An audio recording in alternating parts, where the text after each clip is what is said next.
I, 28F, have been married to my husband Sebastian, 29M, for 4 years, and it has been a wonderful journey so far, except for one constant source of tension, my sil Hannah, 32F.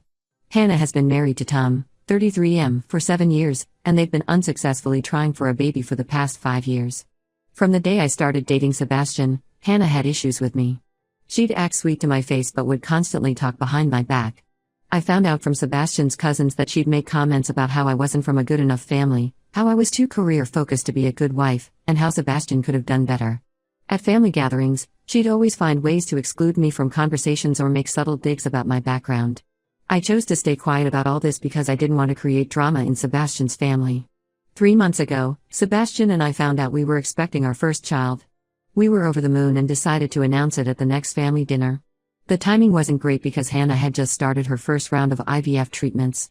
My Mill Linda, 58F, and Phil Robert, 60F, were helping them financially with the treatment since Hannah and Tom had recently invested all their savings into starting their own marketing agency. When we made the announcement, everyone was thrilled except Hannah. She barely congratulated us and left the dinner early claiming she had a headache. Over the next few months, her behavior got increasingly hostile. She'd skip family events if she knew I would be there, and when she did show up, she'd make passive-aggressive comments about how some people get everything handed to them while others have to struggle. Last week, we hosted my baby shower at our new house. I didn't really want to invite Hannah given her recent behavior, but Linda insisted it would look bad if we didn't. Hannah surprisingly showed up early to help with decorations. She was being unusually nice, complimenting my pregnancy glow, asking about the baby's nursery, and offering to help with everything. I should have known something was off because this was completely out of character for her. During the party, while I was opening gifts, Hannah came over with a smoothie she said she had made specially for me. She kept insisting I try it right away, saying she had made it with all my favorite fruits and added special pregnancy-safe supplements. I'm severely allergic to strawberries. It's not a mild allergy where I just get hives, but a severe one that can cause anaphylaxis. Everyone in the family knows this because during my first Christmas with Sebastian's family, I had to be rushed to the hospital after accidentally eating a chocolate-covered strawberry. I specifically asked Hannah if there were any strawberries in the smoothie. She looked me straight in the eye and said no, that she would never put something I was allergic to in my drink. The smoothie was a dark purple color, so I assumed it was probably mixed berries and trusted her word. I took a few sips while opening more gifts. Within minutes, my throat started feeling scratchy. I recognized the symptoms immediately and tried to get Sebastian's attention, but he was across the room talking to some guests. My throat started closing up rapidly and I couldn't call out it anymore. The last thing I remember was knocking over a gift bag as I tried to stand up, and Sebastian screaming for someone to call an ambulance. I woke up in the hospital several hours later. The doctor said I had a severe allergic reaction. If Sebastian hadn't found my EpiPen and acted quickly, things could have been much worse. Not only could I have lost my life, but also our unborn babies. When I told everyone what happened with the smoothie, Hannah initially tried to deny putting strawberries in it. But my friend Amy, who had been in the kitchen when Hannah was making it, spoke up and said she had definitely seen Hannah adding strawberries to the blender. That's when Hannah broke down crying and claimed it was just meant to be a harmless prank. She said she only wanted to give me a mild reaction so I'd have to leave my own baby shower early. She swore she had no idea the reaction would be so severe, even though she had witnessed my previous allergic reaction years ago. Linda was absolutely furious. She told Hannah she was cutting her off completely, including stopping the IVF payments. Hannah fell to her knees crying and begging for forgiveness. She turned to me and pleaded for me to talk to Linda, saying I could fix this if I wanted to. I refused and told everyone they needed to choose, either they cut contact with Hannah or with me, because I wouldn't feel safe being around her anymore after what she did. Hannah started screaming that I was being dramatic and that she had just made a mistake. She said I was using this incident to make sure she never got to have a baby. Tom tried to calm her down but she was hysterical. They finally left when Linda threatened to call the police. The family has sided with me, but Hannah's now spreading rumors in the extended family that I orchestrated this whole thing to stop her from having a baby. She's telling people that I've always been jealous of her and that I'm manipulating her parents against her. Some of Tom's family members have been sending me nasty messages saying I destroyed Hannah's only chance at motherhood. Sebastian is furious and wants to press charges, but I'm not sure if I want to deal with the stress of a legal battle while pregnant. Linda and Robert are standing firm with their decision to cut Hannah off, but I can see how much this is hurting them. They keep saying they failed as parents somehow. Ida for making the family choose between me and Hannah? Sometimes I wonder if I should have just accepted her apology and moved on, but then I remember how she deliberately put my life and my baby's life at risk just because she was jealous. Update 1 first, I want to thank everyone for their supportive comments on my original post. The overwhelming consensus was that I wasn't wrong for setting this boundary, which helped me stay firm in my decision despite everything that's happened since then. These past 2 weeks have been absolute chaos. Hannah has escalated her behavior in ways I never thought possible. She's been sending lengthy, rambling emails to everyone in the family, not just her parents and Sebastian, but also to all the aunts, uncles, cousins, and even to my parents. In these emails, she claims she's been seeing a counselor who helped her uncover the truth about our relationship. According to Hannah's new version of events, I've been systematically manipulating everyone against her from the day I met Sebastian. She wrote that I deliberately pursued Sebastian because I knew he was her favorite brother. He's her only brother, by the way, and I wanted to hurt her by taking him away. She claims I've been copying her life, from the way I dressed to the way I decorated my house, all to make her feel inferior. The most bizarre accusation was that I deliberately got pregnant before her to steal her thunder because I somehow knew she was starting IVF. She wrote that she had overheard me on the phone months ago, plotting with someone to get pregnant before her. This is completely absurd because our pregnancy wasn't even planned, we had actually been planning to wait another year. But here's where things get really complicated. Yesterday, Hannah sent everyone, including my entire extended family, copies of medical records showing that her last round of IVF had actually been successful. According to these records, she was 4 weeks pregnant at the time of my baby shower. She claims she lost the pregnancy due to the stress of being cut off from her family, and she's blaming me for her miscarriage. This news hit Linda especially hard. She spent the entire day crying, feeling guilty about withdrawing support during Hannah's pregnancy. Tom's family has been absolutely vicious since finding out about the miscarriage. His mother called Linda at 3 a.m. last night, screaming that she and Robert had killed their grandchild by choosing me over their own daughter. The situation at Sebastian and Hannah's workplace has also become unbearable. They both work for the same large marketing firm, though in different departments. Hannah has been telling colleagues that I forced her to make me the smoothie and then faked an allergic reaction to get attention. She's saying I planted the idea of strawberries in Amy's head, and that's why Amy claimed to have seen her add them to the blender. The rumors got so bad that Sebastian had to report her to HR. He submitted my hospital records and Amy's written statement about what she witnessed. Hannah is now on administrative leave pending an investigation, which has only made her more furious. She's convinced this is further proof of my manipulation, that I somehow influenced Sebastian to report her to destroy her career. Tom contacted Sebastian yesterday, and their conversation was concerning. According to Tom, Hannah hasn't been sleeping or eating properly since being cut off from the family. She spends hours writing those long emails and has covered an entire wall of their home office with photos and sticky notes, trying to prove how I've been manipulating everyone. Tom said he's becoming increasingly worried about her mental state but doesn't know what to do. Linda and Robert are standing firm with their decision, but I can see how much this is affecting them. Linda confided in me that she keeps having nightmares about Hannah's miscarriage. Robert, who's usually very stoic, broke down yesterday while looking at Hannah's baby pictures. They've started seeing a grief counselor to help them process everything. Sebastian has been my rock through all of this, but I know it's taking a toll on him too. He had to watch his childhood videos for a case he's working on, and he ended up crying for hours seeing Hannah in them. He says he doesn't recognize who his sister has become. The extended family is now split into 2 camps. My side of the family and most of Sebastian's relatives understand why Hannah was cut off. Attempting to trigger a potentially fatal allergic reaction isn't something that can be brushed off as a prank. But Tom's family and a few of Hannah's cousins believe I'm the villain who destroyed a family and caused a miscarriage. Hannah's latest move was to create a private Facebook group called Truth About My Name, where she's been posting evidence of my manipulation. Someone showed me screenshots, and it's disturbing. She's analyzed years of my social media posts, pointing out times when I bought similar clothes to her or visited restaurants she likes, claiming this proves I've been trying to steal her identity. My doctor is concerned about how this stress might affect my pregnancy. My blood pressure has been elevated at my last 2 checkups, and she's warned me that I need to find ways to reduce stress. Sebastian and I are considering moving to a different city where his company has an office, just to get some distance from all this drama. I keep wondering if Hannah's behavior is solely due to her fertility struggles, or if there were signs of these issues before that everyone missed. Linda mentioned that Hannah had similar obsessive episodes in high school when she felt someone had wronged her, but nothing to this extent. The hardest part is knowing that this situation is probably going to get worse before it gets better. Tom seems to be reaching his breaking point. The workplace investigation is ongoing, and Hannah shows no signs of accepting responsibility for her actions. I'm trying to focus on staying healthy for my baby, but it's difficult when new accusations and drama seem to surface every day. I never wanted any of this. All I wanted was to feel safe during my pregnancy and to have healthy boundaries with someone who deliberately put my life at risk. I didn't expect it to spiral into this level of chaos and family division. Update 2: Just when I thought this situation couldn't get any more twisted, something came to light that changes everything. My best friend Lisa works as a nurse at the fertility clinic where Hannah was getting her IVF treatments.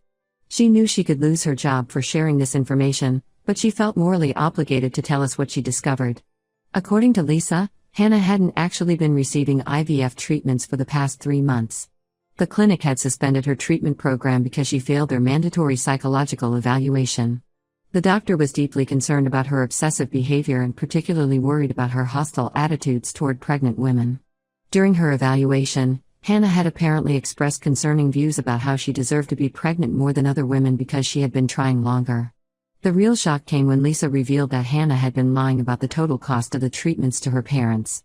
She had convinced Linda and Robert that each round cost significantly more than it actually did. After doing some calculations, Linda realized she had given Hannah nearly $50,000 for treatments that never happened. All that money had actually been funneled into Hannah and Tom's struggling marketing agency. The medical records Hannah shared about her supposed miscarriage? They were manipulated. Lisa confirmed that Hannah hadn't been pregnant at all. She hadn't even been receiving treatments when she claimed to have conceived. The documents she sent to everyone were cleverly edited versions of her previous medical records. Tom had no idea about any of this. He truly believed they were still actively trying through IVF. Hannah had been telling him that they had to keep the treatments private because stress from family involvement could affect their success. She even made him promise not to discuss it with anyone, including his own parents. The workplace investigation revealed more disturbing information. HR discovered that Hannah had been using company resources to create those fake medical documents. She had been staying late at work, using the office computers to edit PDFs and access medical record templates. They found dozens of drafts in her work computer's recycle bin. When Linda confronted Hannah about all this, she tried to claim that the fertility clinic was trying to cover up their mistakes. She created an elaborate conspiracy theory about how the clinic had lost her embryos and was now trying to discredit her to avoid a lawsuit. But when Linda threatened to report the clinic to the medical board, Hannah finally broke down and admitted everything. The confession was ugly. Hannah revealed that she had stopped believing she could get pregnant naturally about a year ago. She said she couldn't bear the thought of me having a baby before her, so she had been pretending to still be trying while using her parents' money to save her failing business. She thought if she could just keep the business afloat long enough to become successful, she could eventually afford fertility treatments on her own. The Truth About My Name Facebook group has been taken down, but not before Hannah posted a long rant accusing Lisa of being part of my manipulation network. She's now telling people that I somehow orchestrated this whole revelation to further destroy her reputation. Tom is devastated. He had invested everything into their business, both financially and emotionally, believing that once it was successful, they could afford the best fertility treatments.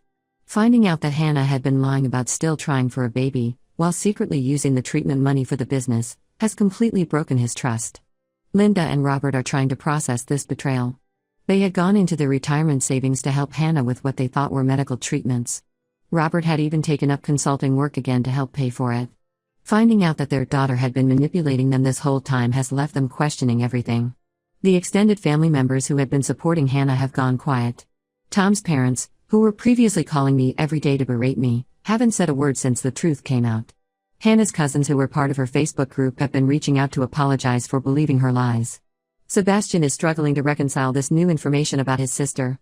He remembers how she used to make up elaborate stories in their childhood to get out of trouble, but he never imagined she would go this far. He's been going through their family photos, trying to understand when his sister became capable of such calculated deception. The company has terminated Hannah's employment following the investigation. They discovered she had also been using company time to create and manage her smear campaign against me, including sending emails to clients trying to damage Sebastian's professional relationships. Hannah's latest move was to show up at Linda and Robert's house at midnight, demanding they hear her side of the story. When they refused to let her in, she sat on their porch for hours, crying and calling them repeatedly. They finally had to call the police to have her removed. I'm still processing all of this information. Part of me feels vindicated that the truth has come out, but mostly I just feel sad. Sad for Tom, who was deceived by his wife. Sad for Linda and Robert, who were manipulated by their daughter. And yes, even sad for Hannah, who let her desperation for a baby drive her to destroy every relationship in her life. Looking back, The smoothie incident at my baby shower seems almost inevitable now. It was the desperate act of someone who had woven such an intricate web of lies that she was bound to snap eventually. I just happened to be the target when she did. Update 3. I think this will be my final update on this situation. A lot has happened in the past 3 months, and I'm currently 7 months pregnant with a healthy baby girl, thankfully unaffected by all the stress and drama. Tom filed for divorce last month. After discovering Hannah's lies about the IVF treatments and the business, he hired a forensic accountant to go through their company's finances. What they uncovered was even worse than we thought. Hannah hadn't just used the IVF money from her parents for the business, she had also taken out several high-interest loans in the company's name without Tom's knowledge. Their marketing agency, which was already struggling, is now being sold to pay back their debts. Tom discovered that Hannah had been hiding their financial troubles from him for months, showing him fake profit reports while they were actually bleeding money. The forensic accountant found that she had been moving money between accounts to create the illusion of business success. Hannah had a complete breakdown when Tom served her with divorce papers. She showed up at our new house. We had moved, but she somehow got our address at 3 a.m., completely hysterical. She was crying about how she couldn't lose everything, her baby dreams, her business, her husband, and her family all at once. When we wouldn't let her in, she sat in her car outside our house for hours, alternating between crying and screaming. We had to call the police, and they ended up taking her to a mental health facility for evaluation. She's been admitted for what the doctors are calling a severe mental health crisis. According to Tom, who is still listed as her emergency contact, the doctors diagnosed her with several underlying mental health conditions that had gone untreated for years. Linda and Robert still won't speak to Hannah, even though I've told them multiple times that I wouldn't mind if they reconciled with her. They say this isn't just about what she did to me anymore, it's about the years of manipulation and lies. They're in therapy trying to process everything, and their therapist advised them not to make any decisions about reconnecting with Hannah until they've worked through their own trauma. Sebastian and I have settled into our new city, about 3 hours away from his family. The distance has been good for us. I've finally been able to focus on my pregnancy without constant stress. Sebastian's company was understanding about the transfer once they learned about the situation, especially since Hannah had started showing up at his office after losing her job. Tom reached out to us last week to apologize again. He's selling their house and moving across the country for a fresh start. He shared something disturbing. He found Hannah's journals while packing up their home office. They revealed that she had been planning the smoothie incident for weeks. She had actually researched allergic reactions and calculated how much strawberry to add to cause distress without being lethal. The premeditation makes the whole thing even more chilling. The extended family has completely shifted their stance. Tom's parents, who were originally some of my harshest critics, sent me a long apology letter. They admitted they had enabled Hannah's behavior over the years by always believing her version of events without question. They're now in family therapy with Tom, trying to understand how they missed the signs of Hannah's declining mental health. Linda and Robert have been our biggest supporters through all of this. They've already converted their home office into a nursery for when we visit with the baby. Robert retired from his consulting work, saying he wants to focus on being a grandfather instead of earning money for treatments that were never real. As for Hannah, she's still in the mental health facility. Her doctors say she needs long-term treatment, and for now, that seems like the best place for her. The facility has a strict communication policy, so she can't continue her smear campaign or harass anyone. I sometimes think about how differently things might have turned out if Hannah had gotten help years ago when she first started struggling with infertility. But I can't dwell on what-ifs. Sebastian and I are focusing on preparing for our daughter's arrival, and I'm grateful to have such supportive in-laws who chose truth and accountability over blind family loyalty. The whole experience has taught me that sometimes the hardest boundaries to set are the most necessary ones. While I never wanted things to end this way, I know that standing firm against Hannah's behavior was the right thing to do, not just for me and my baby, but ultimately for Hannah too, since it finally got her the help she needs.